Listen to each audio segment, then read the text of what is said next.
And we'll talk a lot about this, but I think it's garbage because at some point we all bought into this lie that you gotta feel ready in order to change. Yeah. We bought into this complete falsehood that at some point you're going to have the courage. At some point you're going to have the confidence, and it's total bullshit, frankly. Are we allowed to swear on this Absolutely. show? Okay. It's complete garbage, and so there are so many people in the world, and you know, you may be watching this right now, and you have these incredible ideas, and what you think is missing is motivation, and that's not true.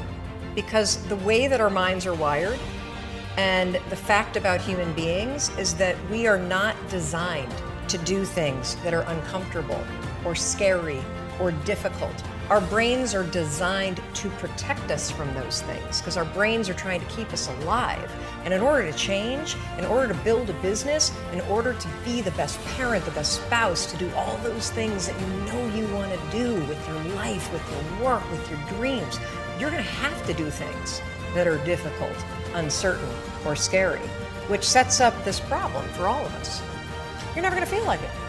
Motivation's garbage. You only feel motivated to do the things that are easy, right? Why do you think that is? Oh, I know exactly why that is. Because I've studied this so much, because for me, one of the hardest things to figure out was why is it so hard to do the little things that would improve my life? And what I've come to realize, and what we'll talk a lot about today, is that the way that our minds are designed is our minds are designed to stop you at all costs from doing anything that might hurt you. And the way that this all happens is it all starts with something super subtle that none of us ever catch. And that is with this habit that all of us have that nobody's talking about. We all have a habit of hesitating. We have an idea, you're sitting in a meeting, you have this incredible idea, and instead of just, saying it, you stop and you hesitate. Now, what none of us realize is that when you hesitate, just that moment, that micro moment, that small hesitation, it sends a stress signal to your brain. It wakes your brain up, and your brain all of a sudden goes, oh, wait a minute, why is he hesitating? He didn't hesitate when he put on his killer spiky sneakers. He didn't hesitate with the really cool track pants. He didn't hesitate with the NASA t-shirt. Now he's hesitating to talk, something must be up. So then your brain goes to work to protect you. It has a million different ways to protect you.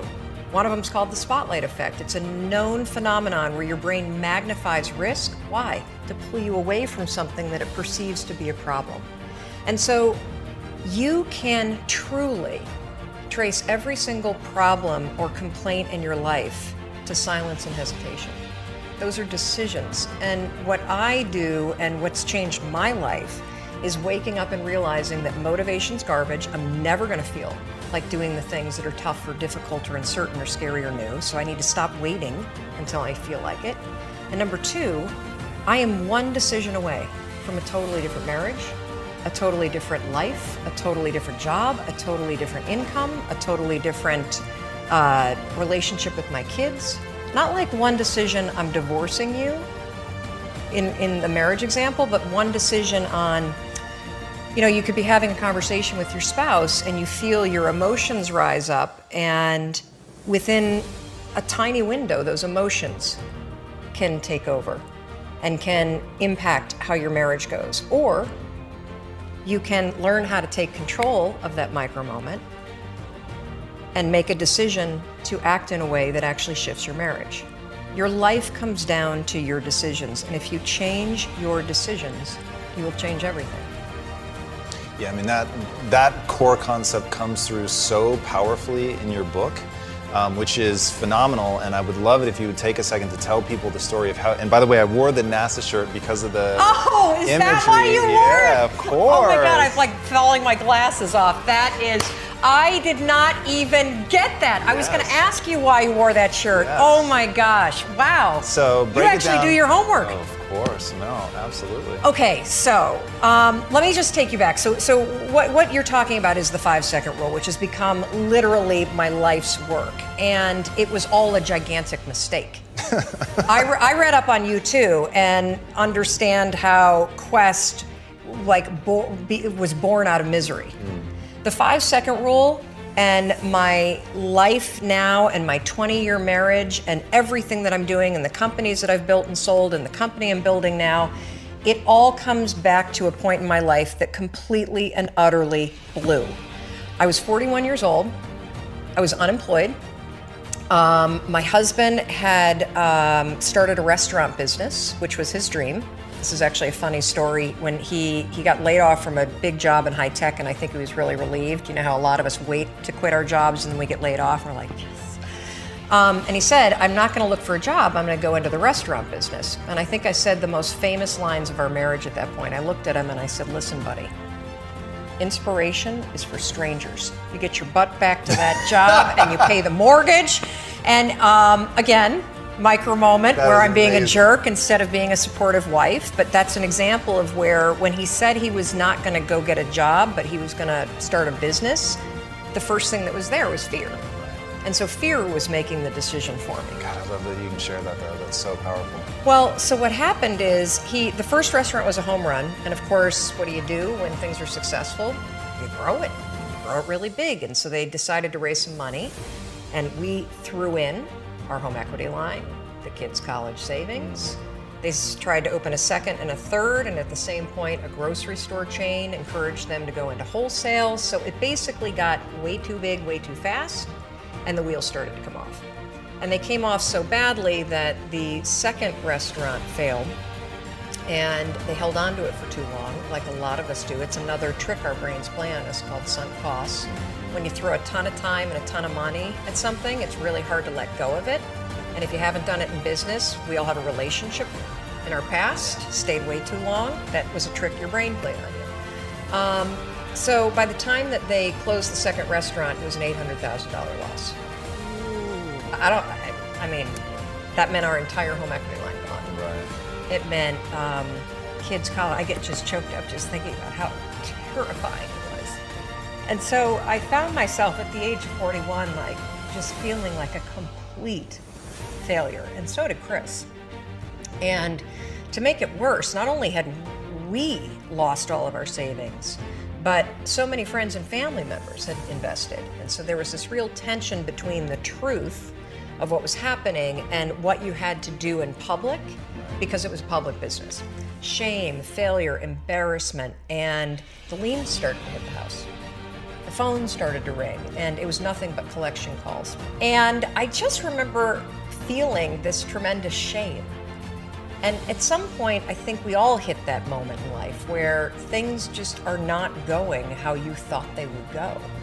And what's amazing about those moments is we all respond very differently. So my husband, he would spring out of bed and he would head right out that door, 6 o'clock in the morning, and he would go meet his partner, and they would go to the bank and they would dig right in and they would face their problems head on. And he's also a smart guy. I mean, he did not want to be in the house when yours truly woke up, because I was a raging bitch at that point in our lives. And the reason why is because when you're scared and you're afraid and you're jealous and you're overwhelmed with emotion, it is so much easier to point the finger at other people. That's a decision, by the way. So one you may not be aware that you're making, but you're still making it. So what would happen to me is the exact opposite. Is Chris would be gone, the alarm would go off at 6 o'clock in the morning, and I would lie there. And I would think about the lien on the house, and I would think about the bankruptcy that we were facing, and I would think about how much we had fought the night before, and I would think about the fact that I was unemployed, and I would hit the snooze button. Well, why would you get up when your life is like that? Why would you? I mean, I needed confidence. I needed courage. I was so tapped out. And you know, in the scheme of life, hitting the snooze button is not that big of a deal. But here's the thing about life. None of us wake up and say, today is the day I destroy my life. what we do is we kind of check out because it feels overwhelming, or we check out because we're afraid, or we check out because we start listening to self-doubt, and then we make these teeny tiny decisions all day long. We don't even realize it. Decision to not get up on time, a decision to not eat the right thing, a decision to snap at your kids, a decision to not speak in a meeting, a decision to not look for a job, a decision to not deal with your finances, a decision to not call your parents, like whatever it is. All day long, these tiny decisions that take you so far off track. And then you wake up like I did and you look at your life and you think, how the hell did I get here? And more importantly, how do I get back over there? And you have no idea. And so I was so trapped. And I know from your story, you felt the same way. Like you knew that there was more in store for you, but you couldn't figure out how do you close the gap? How do you find the power that's in you? How do you discover your greatness? How do you solve these problems that are so overwhelming? When you can't, I mean, I would go to the grocery store and the items would scan and I would be sitting there readying my excuse because there was no way that my check card was going to clear. Wow. So I got in this struggle with myself that a lot of us find ourselves in, and that is you get trapped in what I call the knowledge action gap. You know what to do, but you can't seem to make yourself do it, right? I mean, every one of us is one Google search away from a list of instructions that if you follow any of them, it will change your life.